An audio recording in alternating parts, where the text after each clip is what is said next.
So hello friends, welcome back to another video. So in this video we are going to learn about the current, voltage and the resistance. So what is electric current and what is the voltage and what is the potential difference also we are going to discuss in this video. And also lastly we will see that what is the resistance. So please watch till the end of this video because this video is going to be very important. So first of all, let's see what is electric current. So electric current is very simple. Why? Because it is nothing but it is the flow of electrons. Okay. So whenever the electron starts to flow through the conductor, that will produce the electric current.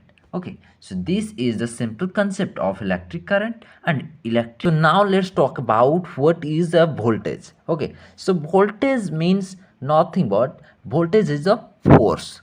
It is the force required to move the electrons in the conductor. Okay, so the force required to move the electrons in the conductor, that is nothing but that is the voltage. So voltage is the cause of flow of electric charges or electrons, and also we can call it as the cause of flow of electric current. Okay, so the cause of flow of electric current is voltage.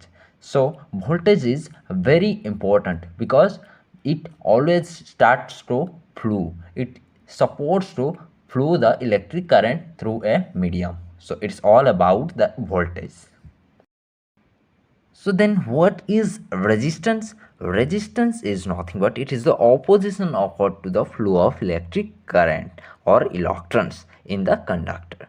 Okay, so we all know that electric current is nothing but it is the flow of electrons, and resistance always opposes the flow of electrons in the conductor. Okay, so these are the concept and differences between the current, voltage and the resistance.